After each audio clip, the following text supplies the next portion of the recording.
Let's go next to Lucas from Copenhagen. Lucas, you're on the air. Yeah, can you hear me? Yes, I can. All right, cool. Yeah, I wanted to ask you something about fiscal policy, Sure. especially right now with the new administration in the US. So, from what I can tell, the spending of the Biden administration is just blowing everything that the US has ever spent really out of the water. And I've heard you talk a lot about how the Republicans all only say, "Oh, we care about the debt," but when they're in charge, they don't care about the debt, and I fully get that. But what is your perspective on the debt? I mean, are you not worried about the debt that the U.S. is amassing right now, or what is I'm your so there's a couple different things here. First of all, when you look at the debt, you have to look at it relative to the size of the economy. So the first principle is just because the debt is going up in terms of the number of dollars, I'm more concerned with what it looks like relative to the size of the economy. If the economy keeps growing and the debt grows proportionally, I don't see that as a problem objectively. That's number one. Number two, Joe Biden did the stimulus package, and then there's some other things that imply spending via executive order. But I mean, the tax reform hasn't passed. I'm sorry, infrastructure hasn't passed. So other than COVID stimulus, what are you referring to? well, I'm just thinking about the agenda that some of the Democrats are pushing for. I get the sense that a lot of Democrats in the U.S. want to sort of transform the U.S. into a social democracy in European style. But for example, I live in Denmark, and the minimum tax rate here is 37% income tax. And I don't know if they have the guts to raise the taxes in proportion to the spending that they're going to do. So it sounds like you're assuming that taxes have to be raised in relation to the spending they want to do, but that's not necessarily the case.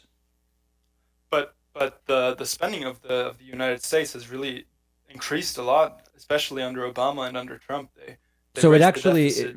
relatively, so the deficit actually went down under Obama. It was still positive, which edged up the national debt.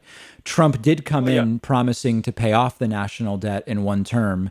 He actually accelerated deficit growth. I think maybe Lucas, the problem is, you started with wanting me to comment on all the spending Biden has done, but then when I pointed out he's really only done COVID stimulus, you said, well, there's a lot of Democrats who want to do spending, which is a completely different thing. That hasn't passed yet, and they'll have to present to us how they will pay for the spending that they want to do. So we're kind of moving the goalposts a little bit here. yeah.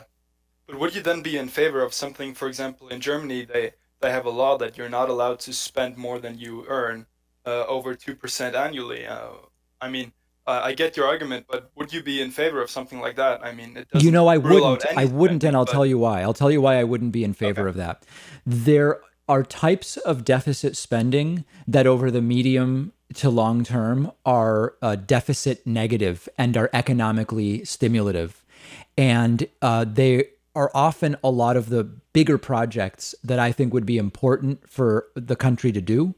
And so to simply arbitrarily say, you can't go 2% in spending beyond revenues when you might be able to do something that would cost you net money in the first or even second, third year, but would be a big boon to the country over the long term. I don't see any reason to artificially handicap the ability of our leaders to do things in that way. I don't see the benefit of it, particularly the more we learn about modern monetary theory. But long term, something will have to be done, right? I mean, you can't continue on this path forever.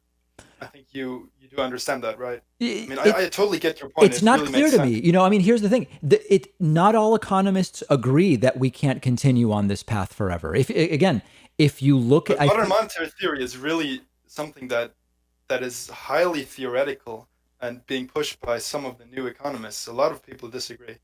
many people disagree, but understand that many of the things that neoclassical and Keynesian economics tell us are only slightly older ideas, and they regularly fail to actually function. According to neoclassical and Keynesian economics, the U.S. should have seen over the last 20 years absolutely explosive inflation, and it hasn't happened. Why hasn't it happened? Are you also going around saying all of the neoclassical economists are wrong?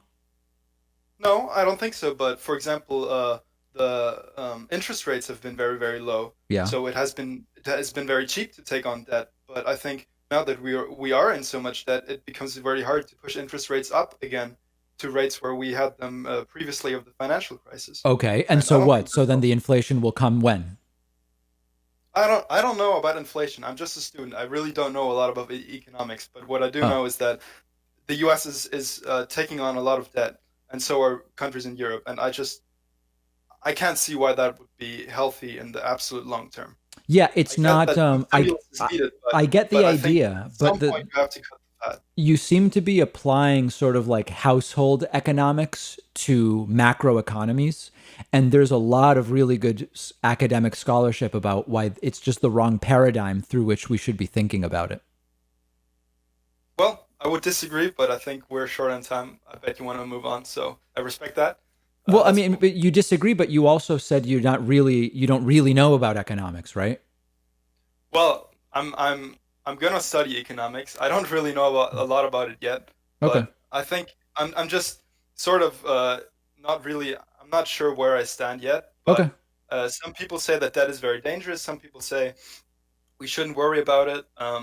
But then what is the Well, I point of think taxation I think when we can just neither take on? view is right. That both of those are very black and white views. Debt doesn't matter, or debt is very dangerous.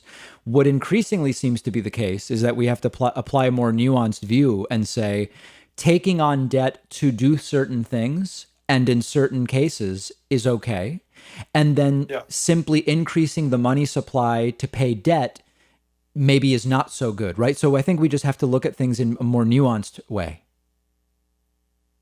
Yeah, maybe we should. Yeah. But All I right, think, Lucas.